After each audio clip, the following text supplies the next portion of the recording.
Hello guys. आपका स्वागत है हमारे न्यू ब्लॉग में। आप लोग ने मुझे इतना प्यार दिए, इतना सपोर्ट किए, मुझे इतना उम्मीद नहीं था और मुझे सोशल मीडिया पे आने का कोई शौक भी नहीं था। लेकिन आप लोग के प्यार और सपोर्ट की वजह से मैं आज सोशल मीडिया पे आ गया हूँ। तो सोशल मीडिया पे वीडियो बनाना इतना आसान काम नहीं है। यहाँ अपने छूट जाते हैं, पराये जुड़ जाते हैं, दोस्त दुश्मन बन जाते हैं, दुश्मन दोस्त बन जाते हैं। कई लोग का साथ छूट जाता है, कई लोग का साथ जुड़ जाता है। तो इस वीडियो को अंत तक देखिएगा। आज हम अपनी लाइफ की पूरी जर्नी बताने वाला हूँ कि मैं सुबह उठता हूँ, उसके बाद क्या करता हूँ। या लोग बहुत सारे बोलते रहते हैं कि पटना गया है तो सिर्फ लग रहा है वीडियो ही बना रहा है। तो ये सब की बातों को इग्नोर करते हुए, समाज से लड़ते हुए मैं वीडियो बनाता हूँ। इतना कोई आसान नहीं है। कहते हैं ना, कोई भी काम आसान नहीं होता है। सब में डिफिकल्ट और कठिनाइयाँ का सामना करते हुए, लोगों को ताना सुनते हुए उस काम को आप अगर बेहतरीन अंजाम दे देते हैं तो जो लोग आपके दुश्मन हैं वो फिर आपके साथ जुड़ने की कोशिश करेंगे। तो जब मैं सोशल मीडिया पे आए थे तो सिर्फ एक लोग थे, आज हमारे साथ कई लोग हैं। तो लोग जुड़ते गए, कारवां बढ़ता गया। आज फ्राइडे है तो अभी तकरीबन 7:30 7:15 बज रहा होगा, टाइम तो कंफर्म नहीं है। तो कहते हैं ना कि अमीर दिखना जरूरी नहीं है, अमीर होना जरूरी है। आपने मुझे हमारे हर वीडियो में किसी गरीब, किसी असहाय, किसी असमर्थ या किसी जरूरतमंद या कभी किसी ने मुझे कॉल कर दिया तो उसके लिए मैं जी जान लगा करके मदद करने की पूरी कोशिश करता हूं। और मैं चाहता हूं भी कि उसका मदद हो जाए किसी भी तरह से। और इंशाल्लाह उस काम में हमारे खुदा का रजामंदी भी होता है। शायद जिस काम में मैं हाथ डालता हूं वो काम सफल होता है इंशाल्लाह, ये मैं देखा हूं। और दुआ में बहुत बड़ा तासीर है, ऐसा नहीं है, दुआ में बहुत बड़ा तासीर है। एक वक्त था मैं भी रूम में अकेले, मतलब टेंशन, परेशानी, ये सब से जूझते रहते थे। मतलब क्या होगी जिंदगी में, नहीं होगा। बस जब भी ख्याल आता था तो सोचते थे अच्छा ही होगा। लेकिन मैं अपने लाइफ में कुछ चेंजिंग किया हूं।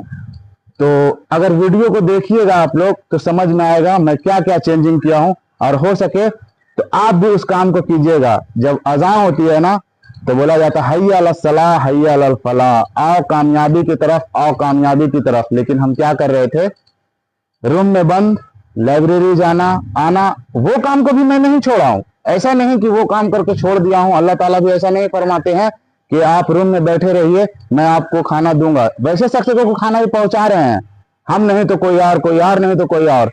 जैसे हम किसी गरीब को भी हेल्प कर देता हूं तो हम नहीं करते तो कोई और कर भी रहा है, ऐसा नहीं कि नहीं कर रहा है। क्योंकि एक बेल मछली का भोजन 10 हाथी के बराबर है। क्या किसी ने उसको खाना पहुंचाने गया? नहीं। हमारे रब इतने बड़े हैं कि किसी भी तरह से उनको खाना, चीटी पहाड़ पे है, कहीं भी अरिंद्र परिंद्र दरिंद्र जहां भी कहीं भी है, पहाड़ पे, चोटियां पे, सबको खाना पहुंच रहा है। तो क्या मुझे खाना नहीं पहुंच रहा है? पहुंचेगा, पहुंचेगा। लेकिन अपने मेहनत के बल पे अगर वो खाना मिलता है, जैसे कहते हैं ना कि मेहनत से कुछ अगर मिलता है तो उसमें स्वाद बढ़ जाती है। तो इसीलिए मैं सोशल मीडिया पे आया हूं और मैं मतलब हमेशा सादगी जिंदगी में रहता हूं, हमेशा। तो अभी मैं जा रहा हूं, अभी जैसे हमारा दाढ़ी बाल वगैरह सब बड़ा हुआ है, कई लोग ने टोका क्यों नहीं बना लेते हो यार। तो उनकी बातों को मैं इग्नोर किया हूं और अभी मैं चलता हूं, तकरीबन जो सड़क पे बनाते हैं ना बाल, रोड पे, उनसे बाल बनवाता हूं मैं, उनसे। हमारी मम्मी भी उनसे बाल बनवा देती थी जब छोटे थे। तो अभी भी ऐसे हमारे आसपास में बहुत सारे सैलून है और वहां मैं जाकर के आराम से बनवा सकता हूं। क्योंकि मैं जब किसी का हेल्प कर देता हूं ना तो वो खुशी से मुझे नजराना देते हैं। लेकिन मैं नजराना नहीं लेता हूं। अच्छे भोजन के लिए बोलते हैं कि चलो बिरयानी खा लो। अभी एक क्लिप भी मैंने बनाया था, रोशन आनंद सर के पास किसी का एडमिशन करवाना था, हम सर को कॉल किए तो वो सर तुरंत करवा दिए, ऐसा नहीं है। और 50% डिस्काउंट में करवा दिए। वो उन्होंने कहा कि चलो बिरयानी खा लो, ये खा लो। मैंने मना कर दिया, इनकार कर दिया, नहीं भाई नहीं खाऊंगा। क्यों? मैं खुद दूसरे को खिलाता हूं और आपको एक छोटी सी काम हो गया तो मैं बिरयानी ये वो खा लूं, ये अच्छी बात नहीं है। तो मैं हमेशा चाहता हूँ कि सादगी जिंदगी में रहिए। अब जैसे मैं भी रेस्टोरेंट में या बड़े सैलून में बाल कटवा सकते थे, लेकिन नहीं, जिन जैसे हमारी ख्वाहिश है ना कि हमारे पास एक बंगला होती, हमारे पास एक गाड़ी होती, हम भी फोर व्हीलर पे घूमते, तो उन लोगों की भी ख्वाहिश होती है कि हमारे भी बच्चे बड़े स्कूल में पढ़ते, हमारे पास भी एक साइकिल होता। हम लोग तो गाड़ी के सपना देख लेते हैं, फॉर्च्यूनर होता, ये होता, दिस डैट, बहुत सारे सपने अपने दिलों में बसा करके रखे हुए हैं। तो वो भी अपने सपने को बसा करके रखे हुए हैं, तो लेकिन वो अपने सपने को पूरा करेंगे कब? जब हम लोग उनके पास जाएंगे तब, समझे? तकरीबन जब अभी हम उनसे बात करवाऊंगा, जहां जाऊंगा यहां से 10 से 15 मिनट मुझे लगेगा जाने में, और वहां पे जब बात कराऊंगा तो दिन भर में वो 200-250 रुपया कमा पाते हैं। तो बताइए 200-250 रुपया में वो क्या कर पाएंगे? वो अपने सपने पूरे कर पाएंगे? तो इसीलिए मैं कहता हूं कि आप लोग भी वहां तक पहुंचिए ताकि वो छोटे छोटे सपने पूरे कर सके। हम लोग के जैसे बड़े सपने नहीं तो कम से कम छोटे से सपने पूरे कर सके। और मैं अपनी पूरी जर्नी बताऊंगा आज का, मैं क्या क्या करता हूं सुबह से अंत तक। ये वीडियो में अंत तक बने रहिए। कहते हैं ना, रख हौसला, वो मंजर भी आएगा, प्यासे के पास चलकर समुंदर भी आएगा, और मंजिल भी मिलेगा, और मंजिल मिलने का मजा भी आएगा। और एक दूसरा शायरी यहीं पे बोलता हूं, ये राहें मंजिल तक ले जाएगी, रख हौसला, कभी सुना है अंधेरों ने सवेरा होने नहीं दिया। वीडियो के अंत तक बने रहिए, मैं दिखाता हूं मैंने क्या क्या चेंज किया हूं, और आप लोग के भी लिए दुआ करवाऊंगा, जैसे फातिहा वगैरह आज करवाऊंगा सब कुछ, तो आप लोग के लिए भी दुआ करवाऊंगा। That's all, thank you. पहले अब आ गए हम यहाँ पे, अपना बाल दाढ़ी बनाऊंगा, और फिर उसके बाद अंकल से बात करता हूँ कि यहाँ पे कितने दिन से बना रहे हैं दाढ़ी बाल वगैरह। और बहुत सारे लोग हमको बोल रहे थे कि भाई दाढ़ी क्यों नहीं बना लेते हो तुम, मतलब सैलून में, बड़े बड़े सैलून में तुम बना सकते हो। लेकिन भाई इन लोगों का भी कुछ ख्वाहिश रहता है, क्योंकि इनको भी जैसे हम अपने ख्वाहिश देखते हैं, मेरे पास बंगला होता, कार होता, ये सब बहुत सारी चीज होती, तो ये लोग को भी ख्वाहिश होता है कि हम भी अपने बच्चे को अच्छे स्कूल में पढ़ा सके।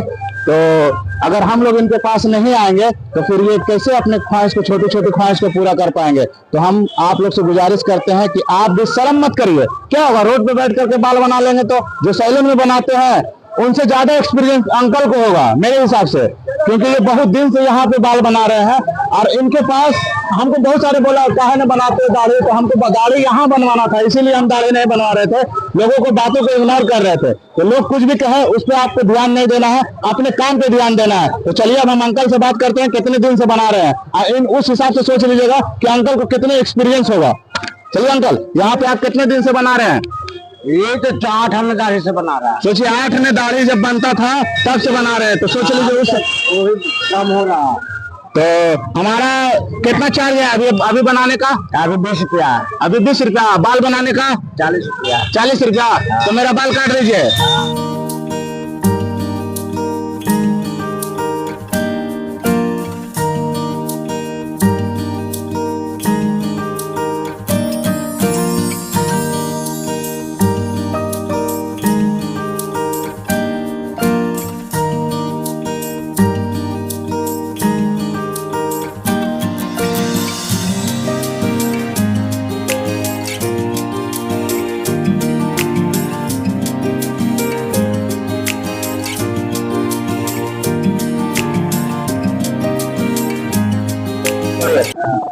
कितना पैसा हुआ? 60 रुपया हुआ।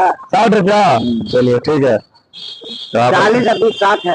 चलिए ठीक है, तो ये इनका मजदूरी हो गया, और ये हम अपने तरफ से कुछ लिफाफ में पैसा है, इसको भी रख लीजिए, ठीक है? तो बनाए हम बाल एकदम ठीक है। चलिए, अंकल तो बोल रहे बहुत अच्छा बाल बनाया, आप लोग बताइएगा कैसा बाल बनाया अंकल। हाँ देखिए।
हमारे एरिया का सबसे बड़ी मस्जिद है। यहीं हम हर जुमे की नमाज़ पढ़ने आता हूँ, तो सोचे कि आप लोग को भी दिखा दूँ थोड़ा।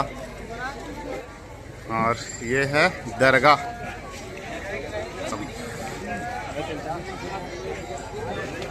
ये करबला। चलिए, यहाँ कौन कौन नमाज़ पढ़ने आते हैं वो हमें बताइएगा कमेंट करके।